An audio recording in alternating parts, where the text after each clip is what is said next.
পুত্র সুযোগ্য পুত্র দেবরাজ সে ওই কাটা থেকে আমাদের সেই আজকের কথা মোহাম্মদ রাশেদুজ্জামান রাশেদকে আসন গ্রহণ করার জন্য বিশেষভাবে আমরা খালেদা জিয়া আমার তারেক জিয়া জিন্দাবাদ।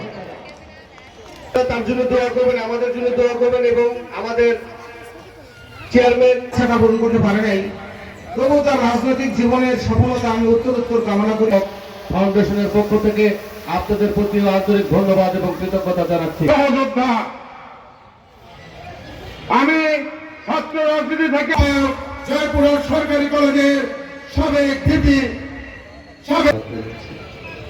আল্লাহ মেহরবানি করে আমাদের সকলের সকল গুনাহকে মাফ করে দিন। আল্লাহ আমাদের সকল কবরবাসী বাজারের মাকে মাফ করে দিন। আল্লাহ তাদের সেই মুক্তিযোদ্ধাদের গৌরব আল্লাহুম্মা ইগফির লাহুম আল্লাহুম্মা সাব্বিতহুম। আল্লাহ তার প্রতি আপনি রহম করুন, তার গুনাহ মাফ করুন। আল্লাহ আব্দুল আলিম আল্লাহ জয়পুর আমাদের পরম সদক্ষ অধ্যক্ষ জনাব শামসুল হক, যিনি আল্লাহ দয়া করে তার প্রতি আপনি রহম করুন। আমাদের পরম সদক্ষ অধ্যক্ষ জনাব শামসুল হক, আল্লাহ আব্দুল আলিম আল্লাহ জয়পুরহাট পৌরসভার অনেক রাজ্যে ন্যায়সঙ্গত প্রাপ্য আল্লাহ জয়পুর হাটবাসী দিয়েছিল, যা বিজয় ছিনি না হয়।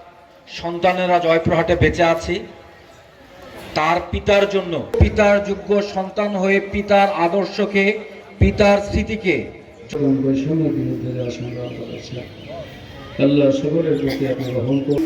তার যে ন্যায়সঙ্গত প্রাপ্য আল্লাহ জয়পুর হাটবাসী দিয়েছিল, যা বিজয় মহিদুল ইসলাম খান রাজীব, রেজাউল হোসেন রনি এবং পিছন থেকে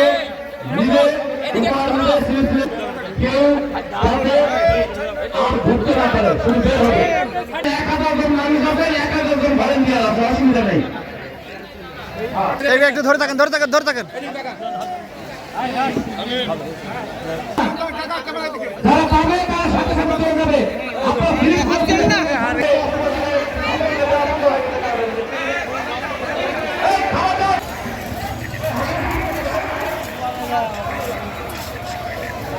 আমি এই রমজান মাসে এই কার্যক্রম শুরু করেছি, তার একটি বিশেষ কারণ রয়েছে।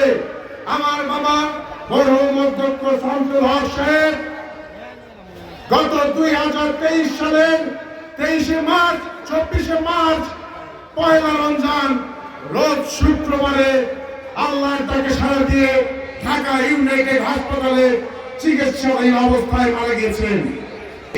আমার মাও ঠিক সেই একই 27শে রমজান মা আমার হসপিটালে ছিল, ঢাকা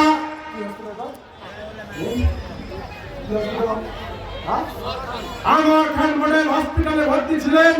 আমি, আমার ভাই, আমার বাবা, আমার আত্মীয় স্বজন এই 27শে রমজান সারা রাত আমরা নামাজ পড়েছি, আল্লাহ পাকের কাছে প্রার্থনা করেছিলাম আমার মাকে ফিরে দাও, আমরা সকলে ভালো পথে থাকবো, আমরা কোনো পাপ কাজ করবো না, আমরা মানুষের সেবা করবো।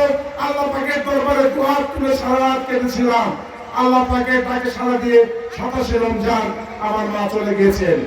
আমি সেই জন্য আজকের এই রমজান মাসে আমার বাবা মায়ের রুহের মাগফিরাত কামনায় আজকের এই আপনাদের মাঝে সামান্য ঈদ সামগ্রী উপহার নিয়ে আপনাদের মাঝে হাজির হয়েছি।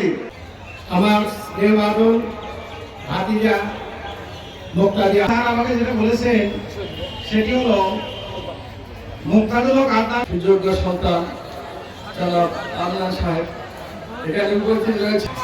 উপস্থিত সবার বিএনপির সাবেক আহ্বায়ক আদনান জয়পুরের মানুষের মনে শামসুল অথবা অনেক ঘনিষ্ঠ একজন মানুষ ছিল, তার সঙ্গে আমার চলাফেরা ছিল।